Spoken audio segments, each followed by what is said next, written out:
following is a production of the Department of Broadcasting and Journalism at Western Illinois University.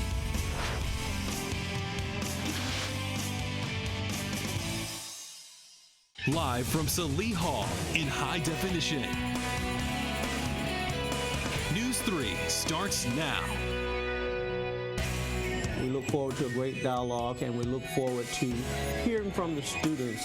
A series of town halls between President Thomas and WIU students begins tonight. Why tonight may be different than in years past. The city of Macomb has finally filled one of 3 city official openings. And not quite record temps, but it's definitely warmer than normal. Your Storm Team 3 Weather Center next.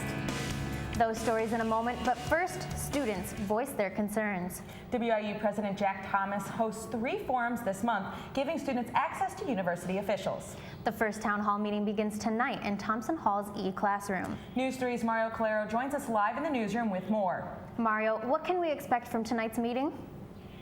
Well, you can definitely expect MAP grants to be a big issue and a talking point tonight, with state funding for the awards still in question. Now, with an interview with News 3, President Jack Thomas notes how important the student lobby was to Springfield 2 weeks ago and wants to see student interaction continue in these town hall meetings. Thomas cites the relationship between the students and the administration as key to driving progress for the university. It gives the students an opportunity to have a platform where they can address the issues that they want to bring to us. And we do that so that the students can bring those issues, and from there we normally go back and look at the things that we can do better to improve the things that they mentioned. Thomas also says administration uses the feedback in roundtable discussions to create what he says is a more friendly, inviting environment for students to call home. The impact of the state budget, however, definitely to be a big talking point, overshadowing topics like campus food and parking that he says typically come up in these kinds of sessions. Now, tonight's town hall is again 7:30 in the Thompson E-Classroom. Tomorrow's town hall is in the Tanner Circle at 7 p.m. Reporting live in the newsroom, Mario Calero, News 3. Bree. Thank you, Mario. Now, Illinois is in its 4th month without a state budget. Macomb State Representative Noreen Hammond tells us her opinion on funding for higher education. So far, 90% of the budget is being funded through either court orders or the governor has signed the K through 12 education. Not one dime is going to higher education. Students statewide met on October 20th at the state capitol to lobby for higher education in the budget. Governor Bruce Rauner has set November 18th as the date to meet with state representatives. Hammond says she believes something needs to be done to save funding for higher education. So it's time to leave the egos at the door, bring the common sense into the equation, and sit down and craft a budget and deal with what you can live with and what you can't live with. News 3 is following the story and will have continuing coverage as more details become available. Halloween weekend led to some trouble near some of the downtown bars. 23-year-old Danielle Croswell is charged with 2 counts of aggravated battery after police say Croswell fought with 2 officers near the Forum. Police say that Croswell was asked to leave the line at the Forum by personnel. When she refused, officers says they stepped in and tried to escort her out. Croswell refused, and police say she punched one of the officers in the chest and elbowed another. New at 4, information has been revealed regarding the altercation between a professor and a student at WIU. Both a teacher and student reported a fight to OPS in late September. The reports say both individuals claim to be victims, and the student claims the argument stemmed from unfair grading. The student claims the professor instigated the fight, and hit him extremely hard in his throat. The professor claims he didn't hit the student. Police report the professor suffered visible facial injuries. The state attorney did not charge the student nor the professor. Earlier this Friday, a university employee reported to OPS on another employee for allegedly spray painting doors at Horben Hall. Damages are estimated to be around $450. According to the report, the individual also assaulted another employee with a can of spray paint. 50-year-old Chris Lance is charged with aggravated assault and criminal damage to state-supported property. There was fog outside this morning, but now it's sunny and in the 60s. Yesterday we saw the highs in the 70s. Emily, will we get the fall weather back? Well, I'm not going to complain right now because I like this weather a lot. It's 61 degrees outside. We woke up to some fog this morning. That's why that humidity is so high. I actually have the radar you can see here next. This is the start to the morning. You can see that this fog was very dense this morning, and you see that as the day went on, the sun just started to peek out behind those clouds, which started to give us some of those clearings, and the temperatures around the area are just absolutely fantastic outside. 61 degrees in Macomb, 60 degrees in Burlington, 65 in Springfield. I'm not going to complain like I said earlier. I'm going to keep enjoying this weather, but I'll let you know how much longer we're going to see these high temps instead of the fall later on. And in more local news, Mayor Mike Inman announced Kristen Terry as the Macomb's new downtown development coordinator at Monday night's City Council meeting. I knew it was suitable for me, knowing that I was born and raised in Macomb and love to see Macomb grow. Terry says she wants to bring unique shopping to the downtown to suit not only the residents, but students and tourists as well.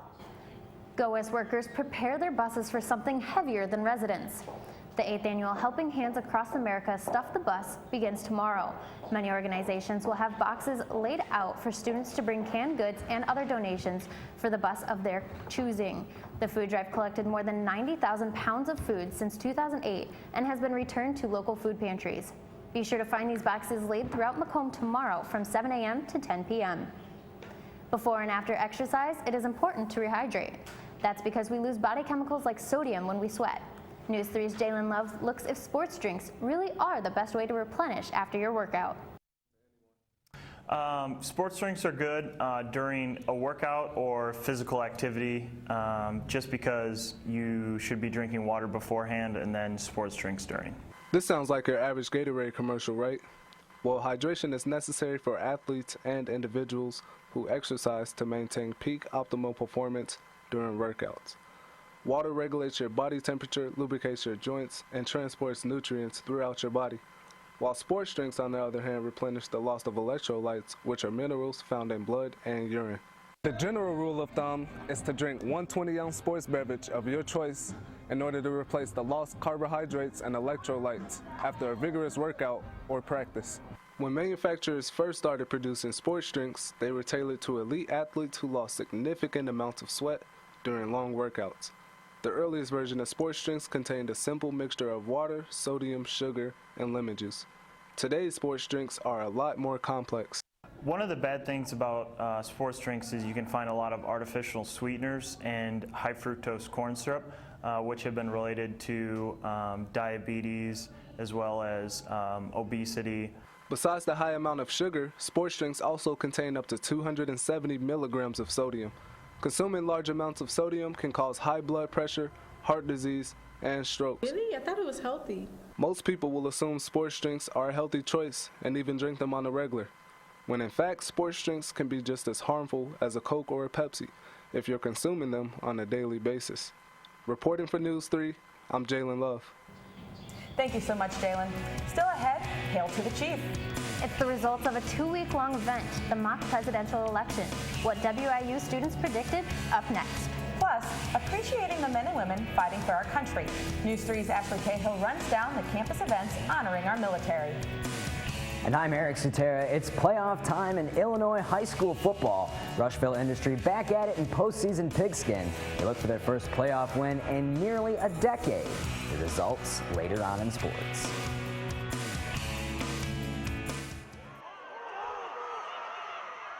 Stories, they happen everywhere. At News 3, we go the distance and tell them firsthand. Across the region, the tornado tore through a neighborhood in Washington, Illinois. Across the state. You're the state capitol in Springfield for the gubernatorial race. Across generations. We have a lot of people that are very dedicated. We're all volunteers. The stories that inform us, the stories that move us, the stories that matter from a fresh perspective.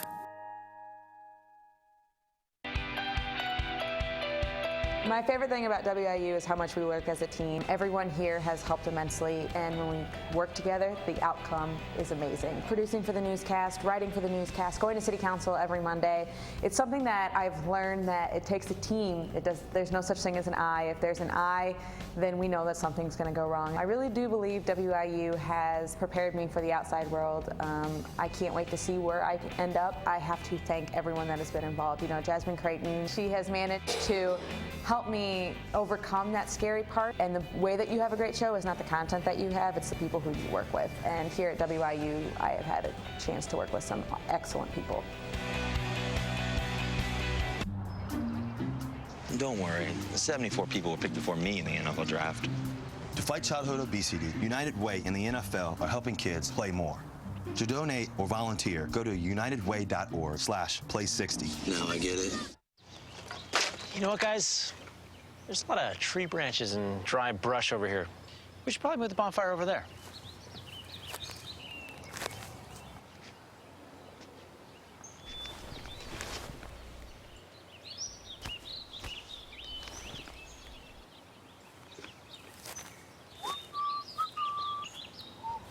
I'm guessing Smokey liked that idea.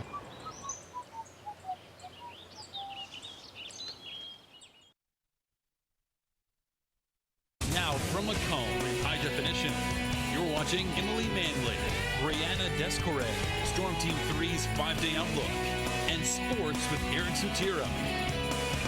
Live at 4 continues. It was a literal tale of two cities. The Berlin Wall separated a nation into democracy and communism at the height of the Cold War. Soon the wall fell, which led to the end of communism in Eastern Europe. To celebrate the 26th anniversary of this event, a WIU professor will host a commentated visual history of the fall of the Berlin Wall tomorrow. The presentation will feature never-before-seen materials and explore why history often tells the story wrong. And I will tell tomorrow why the collapse on that specific date, November the 9th, was a mistake. And I will tell you whose mistake that was. So we can say pretty safely that the fall of the Berlin Wall on November the 9th, 1989, happened by mistake. The event takes place at the Union Sandberg Theater at 6:30 p.m. It is free and open to the public. Western Illinois University students come together to predict America's next president. WIU has put on the mock presidential election in the last 2 weeks, and it came to a close last night. Students representing each state and U.S. territory came to the event to vote for the presidential nominee they preferred. A winner was chosen last night with a grand display. 55 votes, Sanders, Bernie Sanders is elected. Go ahead and pull the cord. Sanders walked away with 404 electoral college votes, with Bush having 114. The idea came for the MPE was created at the University of Iowa in 1975 by John Hemingway and Rick Hardy. The event began at WIU in 2007, and Hardy says students have chosen the correct party in both 2007 and the re-election in 2011. Many events are going on at the WIU campus for Military Appreciation Week. These events range from Pets for Vets to a screening of the documentary Letters Home to Hero Street. News 3's Ashley Cahill has more on how these events are benefiting our local community. For around 8 years, WIU has been hosting Military Appreciation Week, but this year it was extended. We felt that while Veterans Day is very, very important, that we need a little extra time to celebrate our veterans and service members and all their contributions. As for the students, Kathy Myers isn't worried. She knows they will come and show their support. I think for the most part, especially for the tribute ceremony, it's a tradition, and it's just something that you do. I had the pleasure of speaking with a veteran, and he gave some insight as to what Military Appreciation Week means to him.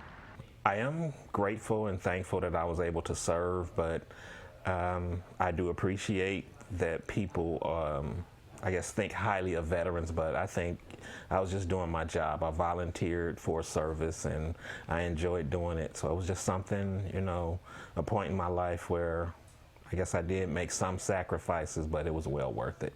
To show strength, educate, and giving back to those who gave for us is a few of the core Military Appreciation Week ideals. To me, it's really big. You know, some various holidays might be very, very important. I would put Military Appreciation Week right up there with those holidays. Reporting for News 3, I'm Ashley Cahill. Macomb is one of the stops on the United States Navy Band DC Comrades 2015 National Tour. The event is free to the public and takes place at the Macomb High School Auditorium on Thursday, November 5th at 7:30 p.m. You must have a ticket to attend, and tickets are available at the Hainline box office on WIU's campus, Macomb Visitors Bureau, and at the door. It's really windy out, but still really warm for this time of year. That's right. Stay tuned as I tell you the full week forecast ahead.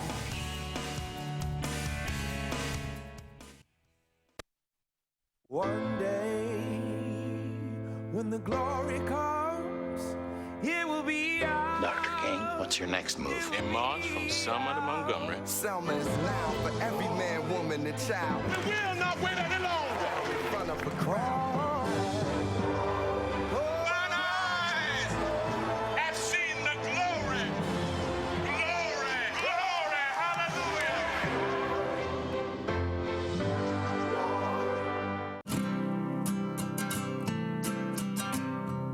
Every day across America, excess food is gathered by a network of good people at local food banks, giving hope to millions of children who struggle with hunger. They've earned their wings, and you can too. Together, we can solve child hunger. Support Feeding America and your local food bank at feedingamerica.org. I'm a teacher. Let me tell you what I make. I make learning a privilege, not a chore, and frustration a tool, not an obstacle. I make working hard seem easy and giving up impossible. I make an old subject feel like a fresh thought and unconventional methods common. I'm a teacher. I make more. So they say it's a man's world? I don't see anybody's name on it. While they were doing their thing, we slowly changed ours. Today, women can do anything men can do. And there's one thing we're even better at.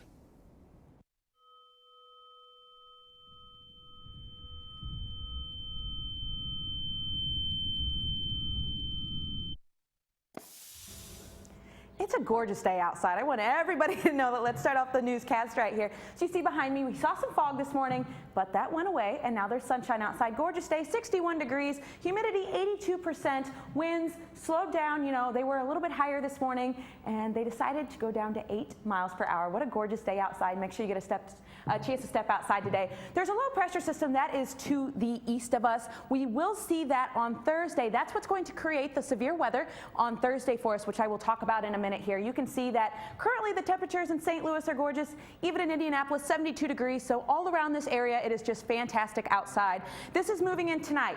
Now there is a low pressure system that is coming down from Canada, and that is these two are going to go against each other, and that's what's going to create that severe weather for us on Thursday. For tomorrow, though, you can still see beautiful temperatures outside. Make sure that you can get another chance to step outside tomorrow. I'm just excited how nice it is outside. I don't have to wear a sweatshirt.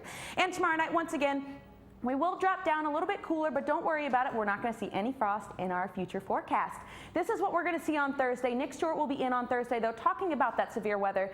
We don't really have any threats as of right now. This is that system that's going to move into our area. You can see that it will push through on Thursday afternoon. But don't worry about it for tonight. Just make sure you get outside and enjoy. We will see some more fog tonight, and that's because of the cooler air temperatures and the ground temperatures that do not collide very nicely, and they create that fog for us. But low, 57 degrees tonight. Winds do pick up a little bit better, and then another gorgeous day tomorrow. We're actually going to hit higher temperatures than what we did today. 69 degrees tomorrow, partly cloudy, but mostly sunny. Don't worry about that. Winds south 10 miles per hour, and that's what's going to be so nice about tomorrow. Let's take a look though at that 5-day forecast. You can see here that it's going to be sunny and very nice outside. We won't see a frost until about Saturday. That's when we can kind of get worried about seeing those frost temperatures.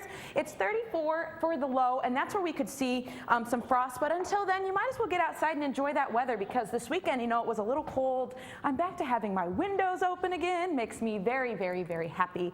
And I'm sure that, you know, it makes you guys happy too, not having to wear sweatshirts and coats to class, which is very nice. Definitely. Very much. I do too.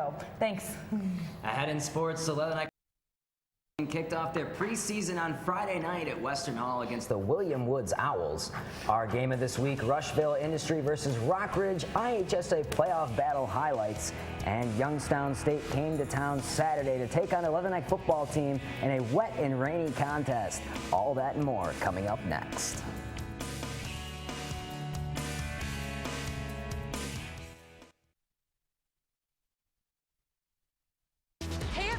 Heart disease affects 1 in every 3 women in America, but you can fight back. There's no time to lose. Mothers, sisters, daughters, families, and friends, it's time to shout louder, stand stronger, and demand change. Let's go! To the Batmobile. Dang it. To the invisible jet. Dang it. Together, we can put an end to heart disease. It's time to go red for women. I could use your help. Yeah! Learn more from the American Heart Association at www.goredforwomen.org. What do you think it would be like to teach? Chances are, you have no idea. Teachers today are breaking down obstacles, finding innovative ways to instill old lessons, proving that greatness can be found in everyday places, and that you don't need to be famous to be unforgettable. That's what it's like to teach. So, I got this new family, and I don't know what it is about this one, but she can't seem to put down that toy all day long. Tap, tap, tap, tap. Oh, and she even talks to it. She talks to that more than she talks to him. What's up, bro? Nice shirt. Who's she talking to? Her mom? She talks to her mom a lot. What did you want to be when you grew up? Now, how do you make it happen? Think purple, think success, think Western Illinois University.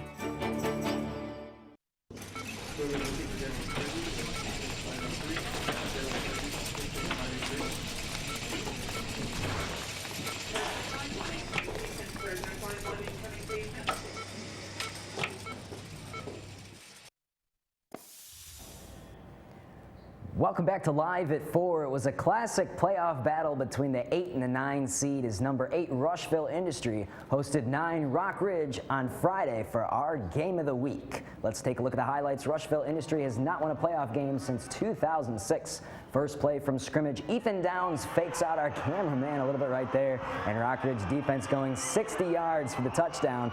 Only 15 seconds into the game, 7-0 Rushville Industry, 5:58 left in the first quarter. Rockridge quarterback Michael Griffin rolls and finds Alex Harrison for the touchdown strike. Game tied at 7. Then later on in the first quarter, we'll see a muffed punt picked up by Rushville's Jacob Kunkel that led to another Rushville Industry touchdown run. And the other downs, Christian Downs on the quarterback keeper from the sideline for a nice 67-yard touchdown run with 6:37 left in the second quarter. That would make it 21-13 Rushville Industry as the shootout continued. Then the game would be tied at 21 at half. Downs to the air now on third quarter. Hooks up with Ryan Hank. Nice grab right there that would lead to a field goal attempt that unfortunately was blocked by Rockridge. Then 8.5 seconds left in the third quarter. Rockridge breaks the tie with a Dalton Weber touchdown run from up close. And Rockridge would pull away for a 36-21 victory.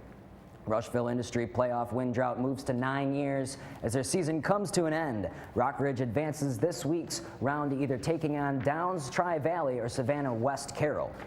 Western Illinois Winds basketball started off their preseason on Friday night against the William Woods Owls. Western would head to the second half up 40-28 and outscore the Owls in the second half 40-13.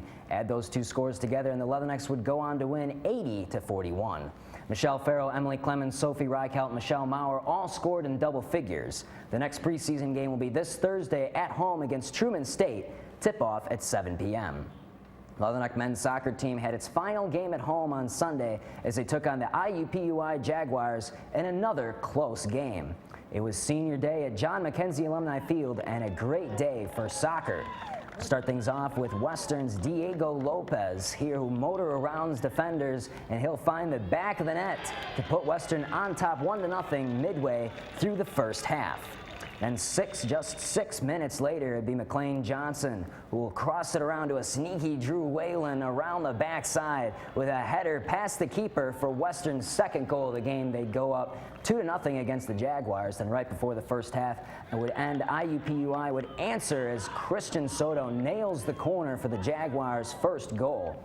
And then we'll move to the start of the second half as IUPUI trying to tie it here with Clint Hoffer, but his shot is blocked by Bruce Corey, and Western would remain ahead by 1, and that's where things would end as the Leathernecks hold on to beat the Jaguars 2-1. Western's regular season is now over with, but they have to wait for the conclusion of Summit League play to find out if they advance to the playoffs. Western is currently tied at second place in the Summit League, and their regular season for the rest of the conference concludes this Saturday, November 7th. Western Illinois football took on the 24-ranked Youngstown State Penguins on Saturday afternoon on a soaking wet Hanson Field. And cloudy and rainy was the forecast for the weather and the game. As the tail end of the first quarter, score tied at 7, Trenton Norvell has a miscommunication with his receiver Lance Lenore, and his pass is picked off by the Penguins. That would result in a Penguin field goal to put them up 10-7. Western would bounce right back, though, in the start of the second quarter as Nico Watson would take the handoff and spin his way to the end zone, somehow holding on to the ball, and Western would lead 14-10. The Penguins, though, it's their turn now to answer right back as Jody Webb rushes 9 yards to the outside and to the end zone for the Penguins to retake the lead 17-14 with 7 minutes remaining in the second quarter. Youngstown would head to half up 20-14, but Western would get things going back early in the third quarter as Nico Watson would run a short 2 yards and push his way to the end zone, and Western would go up 21-20. That lead didn't last long as Youngstown would kick a field goal. Then late in the third, Western would have the rest of the game on their last drive from the 7. 4 incomplete passes would wrap up the game. The Leathernecks would fall 23-21 on an overall gloomy performance from the weather and the offense. They head to North Dakota this Saturday to the Fargo Dome to take on the Bison. Kickoff is set for 2:30 p.m. and I don't think we'll have to worry about the weather too much as this game's going to be in a dome on Saturday in North Dakota. Well, hopefully that means that we are going to be able to get a win this weekend. Yes. We'll be right back after this.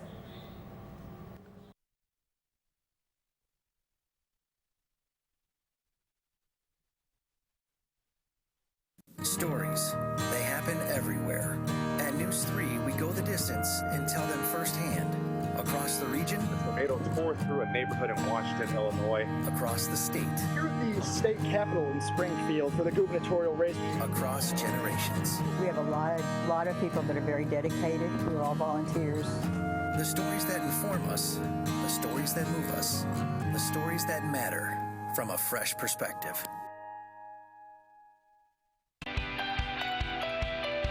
My favorite thing about WIU is how much we work as a team. Everyone here has helped immensely, and when we work together, the outcome is amazing. Producing for the newscast, writing for the newscast, going to city council every Monday. It's something that I've learned that it takes a team. There's no such thing as an I. If there's an I, then we know that something's going to go wrong. I really do believe WIU has prepared me for the outside world. I can't wait to see where I end up. I have to thank everyone that has been involved. You know, Jasmine Creighton, she has managed to help me overcome that scary part. And the way that you have a great show is not the content that you have, it's the people who you work with. And here at WIU, I have had a chance to work with some excellent people. Don't worry, 74 people were picked before me in the NFL draft. To fight childhood obesity, United Way and the NFL are helping kids play more. To donate or volunteer, go to unitedway.org/play60. Now I get it. Lily Waldrop, Braxton, and Evan Siegel were congratulated at Monday night's City Council meeting for their essay on why they like their hometown. Mayor Mike Inman says this is a great way for students to be involved in their community and local government.